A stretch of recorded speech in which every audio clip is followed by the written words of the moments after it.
కాదండి, నేను ఆధునిక దీంట్లో ఉంటాను. నా భూమి సాదాపురం కోనబోయి విలేజ్లో ఉంది. 9 ఏకర్స్. దాంట్లో ఒక 3,000 దానిమ్మ చెట్లు పెట్టినా నేను. దానిమ్మ చెట్లు ఇది 3వ పంట. ఇది ఫస్ట్ పంట ఫెయిల్ అయింది, నాకు చాలా లాస్ అయింది. అప్పుడు ఎవరేం నాకు పట్టించుకోలే. మళ్ళీ సెకండ్ పంటలో పోయినాను, సెకండ్ పంట బాగానే వచ్చింది నాకు. మళ్ళీ 3వ పంటకు వచ్చేసి నిన్న బాగా గాలి వాన చాలా భయంకరంగా వచ్చింది అనమాట. చూస్తే అది ఏదో ఒక ఇది కనబడింది మాకు. మళ్ళీ నేను తోటకు వచ్చి చూస్తే చాలా లాస్ అయిపోయింది. కొమ్ములు ఇరిగి కాయలు రాలి నాకు చాలా అంటే చాలా లాస్ అయింది. దాదాపు నేను ఇప్పుడు దాకా స్టార్టింగ్ నుంచి ఇప్పుడు దాకా 60 లక్షలు ఖర్చు చేసిన. ఇప్పుడు కొద్దిగా క్యాలిక్యులేట్ చేస్తే 30 లక్షల దాకా నాకు పంట నష్ట ఇది కనబడుతుంది.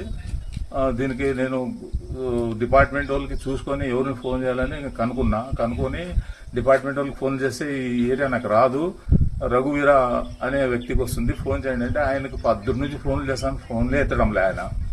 ఇంతకు ముందు కానీ ఇప్పుడు ఈ రోజు అనేది కాదు, ఇంతకు ముందు లాస్ట్ ఇయర్ కానీ మాకు మెయింటెనెన్స్ వస్తుంది. ప్రతి సంవత్సరం 18,000 20,000 ఇస్తారు డిపార్ట్మెంట్ వాళ్ళు. దానికి కానీ అప్లై చేసినా అది ఏమైందని ఫోన్ చేస్తే ఆయన ఫోన్లే ఎత్తుడు. ఆయనకి ఎందుకు పెట్టినాడో కానీ ఊరికే పెద్ద ఒక ఇదైపోయింది అనమాట. అధికారి అంటే మన రఘువీర అని మనకి హార్టికల్చర్ అగ్రికల్చర్ ఆఫీసర్ ఆయన. ఫోన్ చేసినా రెస్పాన్స్ కావడం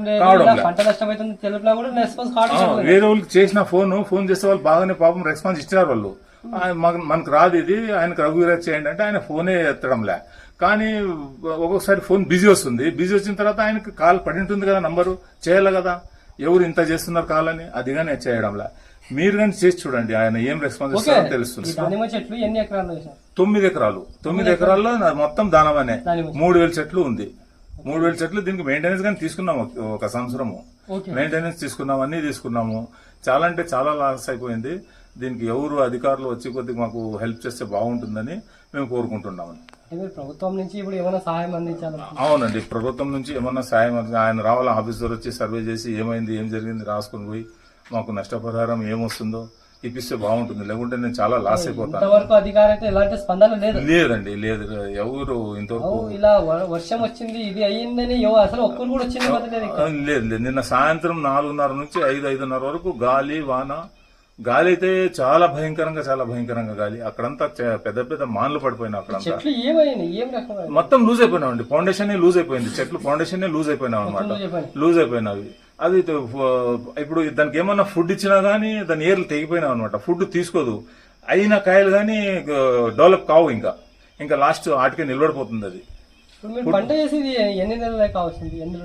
ఇది దాదాపు నేను ఇది 3వ పంట. ఇది 4 ఏళ్ళు అయింది చెట్లు పెట్టి. ఫస్ట్ పంట ఫెయిల్ అయిపోయింది. ఇంకా ఫస్ట్ పంట అలా అవుతుందేనే మనం ఏం పట్టించుకోలేదు, దాని గురించి డిపార్ట్మెంట్ గానీ ఏం కంప్లైంట్ పెట్టలే. సెకండ్ పంట బాగానే వచ్చింది మాకు. రికవరీ అప్పుడు దాదాపు ఒక 60% రికవరీ అయింది. ఈ సంవత్సరం కానీ పంట అటాటికే ఉంది. మళ్ళీ ఈ గాలివాన వచ్చేసి చాలా నాశనం చేసి వచ్చింది. గాలివాన రావడం వల్ల చాలా 30 లక్షల వరకు నష్టం అయింది అన్నమాట. సార్ దీన్ని ఇప్పుడు ఎందుకంటే ఇప్పుడు డిపార్ట్మెంట్ మన డాక్టర్ హార్టికల్చర్ డాక్టర్ ఉన్నాడు, దీనికి పిలిపించి చూపించాలి. ఇవన్నీ లూజ్ అయిపోయినావు కదా, చెట్లు ఫౌండేషన్ లూజ్ అయిపోయినవి. దీనికి ఏమన్నా ఫుడ్ సాయిల్ అప్లికేషన్ ఇస్తే రికవరీ అవుతుందా లేదా అంటే, ఫుడ్ తీసుకునే ఏర్లు తెగిపోయినావు అనమాట మొత్తం గాలికి. అది రికవరీ అవుతుందా లేదా అని ఆయన అడగాల ఇప్పుడు. నా పేరు BMD ఫయాజ్ అండి. పొలం ఎక్కడ ఉంది? గోనుబోయి విలేజ్ లో ఉందండి. గోనుబోయి విలేజ్, గోనుబోయికి వస్తుంది ఇది.